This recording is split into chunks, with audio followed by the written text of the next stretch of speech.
മഴ തോരും മുൻപ് എന്ന മനോഹരമായ പരമ്പരയിലെ ഇനി വരാൻ പോകുന്ന ഒരു അടിപൊളി എപ്പിസോഡിലേക്ക് എല്ലാവർക്കും സ്വാഗതം. അങ്ങനെ ബബിത ഹോസ്പിറ്റലിൽ നിന്ന് ഡിസ്ചാർജായി കടപ്പാട്ടൂരിൽ വന്ന ശേഷം അലീനയോടുള്ള പ്രതിഷേധ സൂചകമായി വൈജന്തി വീട് വിട്ടിറങ്ങി കൊല്ലപ്പള്ളിക്ക് പോവുകയാണ്.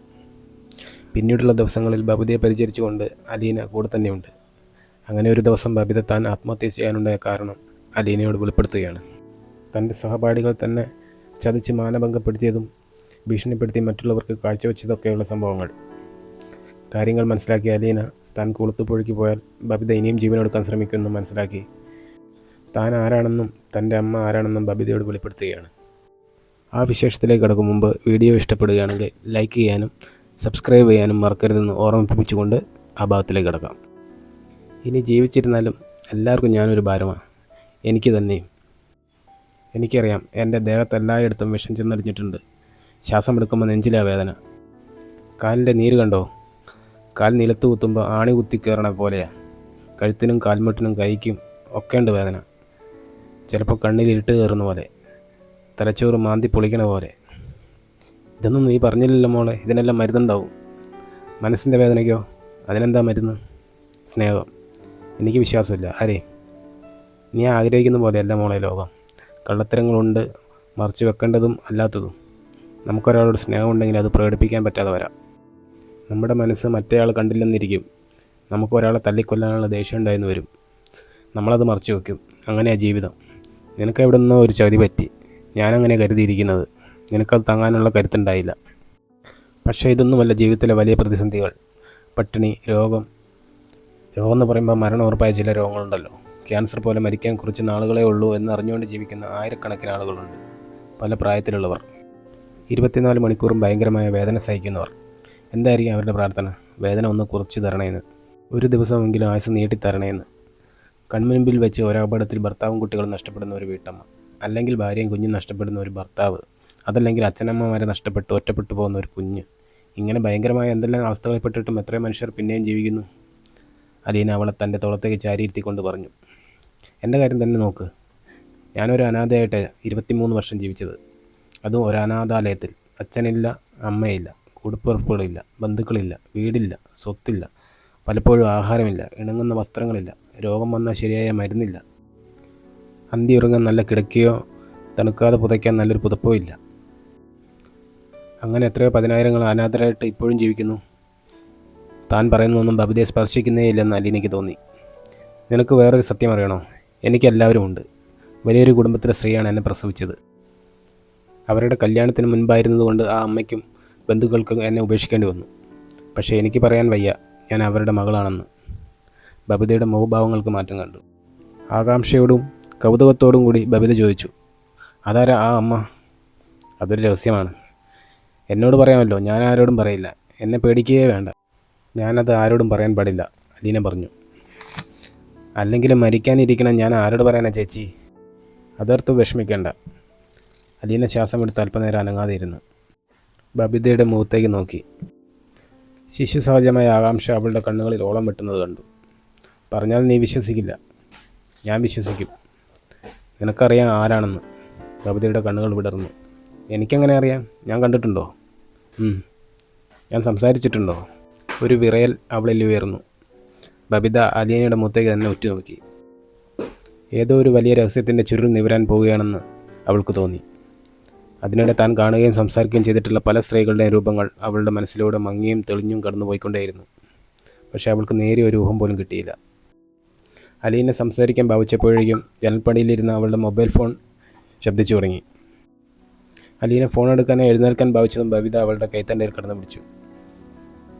പിന്നെ തിരിച്ചു വിളിച്ചാൽ മതി. ആരാണെന്ന് നോക്കട്ടെ. അലീന ചെന്ന് ഫോൺ എടുത്ത് നോക്കി. പപ്പയുടെ നമ്പർ. അവൾ കോൾ അറ്റൻഡ് ചെയ്തു. പപ്പ ഇപ്പോൾ എവിടെയാ? ഞാനെവിടെ പോകാൻ, ഇവിടെ തന്നെയുണ്ട്. സ്വരത്തിലൊരു പരിഭവം. കള്ളുകൂടിയുടെയും പോവലിയുടെയും ഒക്കെ അളവ് കൂടിയോ? ഇപ്പം പേടിക്കാൻ ആരുമില്ലല്ലോ. സ്റ്റാൻലി ഇന്നേ വരെ ആരെയും പേടിച്ചിട്ടില്ല. നിൻ്റെ വിചാരം നിന്നെ എനിക്ക് പേടിയാണെന്നാണോ? പേടിയില്ല, സമ്മതിച്ചു. ഇനി പറ, ഇന്നെന്ത് മാത്രം ബ്രാൻഡി കുടിച്ചു? ഇതുവരെ അളവ് തെറ്റിച്ചിട്ടില്ല. പക്ഷേ നീ വരാൻ വൈകിയാൽ അളവ് ഇരട്ടിക്കാൻ സാധ്യതയുണ്ട്. അത് വേണ്ട പപ്പ, എത്രയും പെട്ടെന്ന് ഞാനങ്ങ് വന്നോളാം. ഞാനിവിടെ ബോറടിച്ചിരിക്കുക. എനിക്ക് വേറെന്തോ ഒരു നേരം പൊക്ക്. നീ ഉണ്ടായിരുന്നെങ്കിൽ നിന്നെ കുറേ വഴക്ക് പറഞ്ഞ് സമയം കളയാം. ഫോണിൽ കൂടി പറഞ്ഞോ? അത് പറ്റില്ല. തക്കതായ കാരണം വേണം. നീ ഇവിടെ ഉണ്ടെങ്കിൽ എന്തെങ്കിലും കാരണം ഒപ്പിക്കുമല്ലോ. പപ്പ അവിടെ സമാധാനമായിട്ടിരിക്കേ. ഞാൻ അധികം താമസിയാതെ അവിടെ വന്ന് പപ്പയെ ദേഷ്യം പിടിപ്പിച്ചോളാം. എന്ന് വരും? വരാന്നേ. അവിടെ കുട്ടിച്ചായനുണ്ടല്ലോ പപ്പ അടുത്ത്. ഇല്ല, എവിടെ പോയി? അപ്പച്ചൻ സ്ഥലം വിട്ടു. ചിന്നമ്മയെ കാണാഞ്ഞിട്ട് കുറേ ദിവസമായിട്ട് മിണ്ടാട്ടമില്ലായിരുന്നു. ഇന്ന് ഉച്ച തിരിഞ്ഞപ്പം പെട്ടിയും കിടക്കയും എല്ലാം എടുത്തുകൊണ്ട് പുനലൂർക്ക് പോയി. കഷ്ടം, പിണങ്ങി പോയതാണോ? എന്നോട് പിണക്കൊന്നുമില്ല. ഇനി വേറെ വല്ലതും പറയാനുണ്ടോ നിനക്ക്? പപ്പയ്ക്ക് ഇത്തിരി ദേഷ്യം വന്നു കഴിഞ്ഞെന്ന് അലീനയ്ക്ക് മനസ്സിലായി. പപ്പ പ്ലീസ്, ഗുഡ് നൈറ്റ്. മറുവശത്ത് ഫോൺ വെച്ച് കഴിഞ്ഞിരുന്നു. അലീന ഫോണിലേക്ക് നോക്കി 2 നിമിഷം നിന്നു. പിന്നെ കിടക്കയിലിരിക്കുന്ന ബബിതയിലേക്ക് നോട്ടം നീണ്ടു. ബബിത കാത് കൂർപ്പിച്ചിരിക്കുകയാണ്. അവളോ കൃഷ്ണജിയോ കേൾക്കെ അലീന ഇതുവരെ പപ്പയുടെ ഫോണിൽ സംസാരിച്ചിട്ടില്ല. പപ്പയുടെ ഫോൺ വന്നാൽ അവൾ മുൻപ് സൗദാമിനിയമ്മ കിടന്നിരുന്ന മുറിയിലേക്ക് പോകും. പപ്പയെ അങ്ങോട്ട് വിളിക്കാനും അവൾ അങ്ങനെ ഒരു മുൻകരുതലെടുത്തിരുന്നു. ഇപ്പോൾ മനഃപൂർവ്വമാണ് അവൾ ബബിതയുടെ മുൻപിൽ വെച്ച് പപ്പയുടെ ഫോൺ അറ്റൻഡ് ചെയ്തത്. അലീന തിരികെ കട്ടിൽ ചെന്നിരുന്നപ്പോൾ ബബിത സംശയത്തോടു കൂടി അവളെ നോക്കി. അലീന ചേച്ചി പപ്പയെന്നൊക്കെ വിളിച്ച് സംസാരിച്ചത് ആരോടാ? എൻ്റെ പപ്പയോട്. പപ്പയെന്ന് വെച്ചാൽ എൻ്റെ സ്വന്തം പപ്പ. ബബിതയുടെ കണ്ണ് മിഴിഞ്ഞു. ശരിക്കും? ശരിക്കും. എങ്ങനെ കണ്ടുപിടിച്ചു? അച്ഛൻ കാട്ടിത്തന്നു. എൻ്റെ അച്ഛനോ?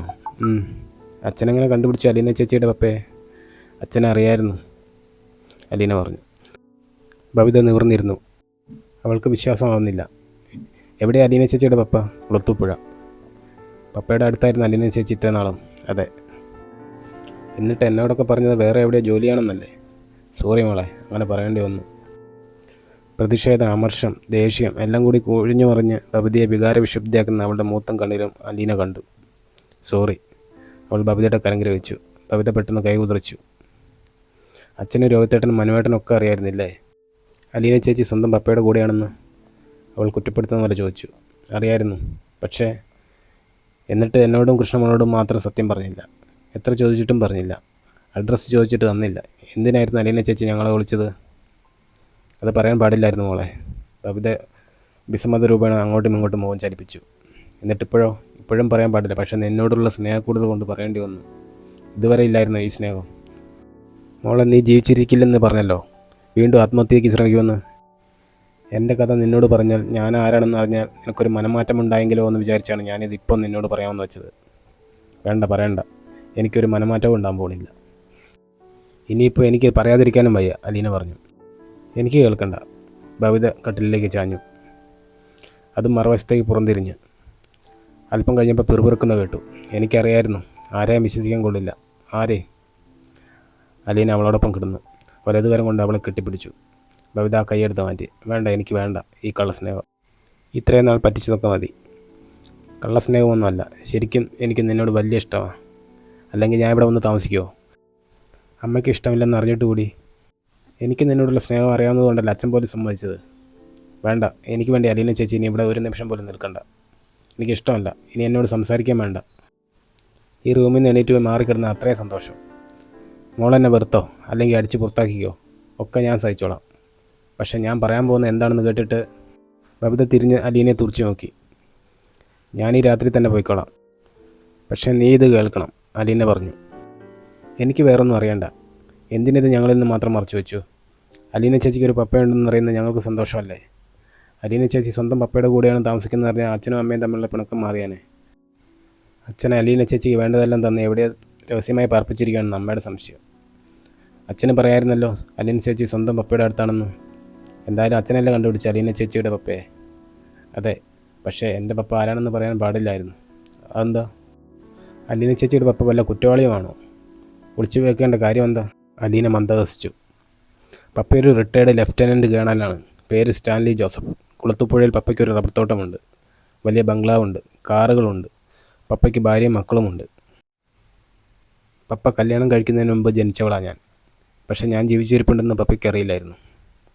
അതങ്ങനെ അറിയാതെ പോയി? പട്ടാളത്തിലായിരുന്നപ്പം പപ്പ ഒരു പെണ്ണിനെ സ്നേഹിച്ചു. ആഗ്രയിലായിരുന്നു അന്നു പപ്പ. ഹിന്ദിക്കാരിയാണോ? ബബിത ആകാംക്ഷയോടുകൂടി ചോദിച്ചു. അല്ല, മലയാളി പെണ്ണ്. പപ്പയും ആ പെണ്ണും കൂടി കുറേ കാലം ഒളിച്ച് താമസിച്ചു.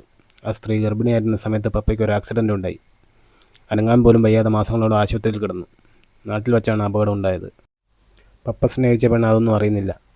ആഗ്രയിൽ എവിടെയോ ഒരു വാടക വീട്ടിൽ പപ്പ തിരിച്ചു വരുന്നതും കാത്തിരിക്കുക. ബബിത ആകാംക്ഷയോടുകൂടി അലീനയെ നോക്കിക്കൊണ്ടിരുന്നു. ഈ എപ്പിസോഡിൻ്റെ ബാക്കി ഭാഗം അടുത്ത വീഡിയോയിൽ തുടരുന്നതായിരിക്കും. കാത്തിരിക്കൂ.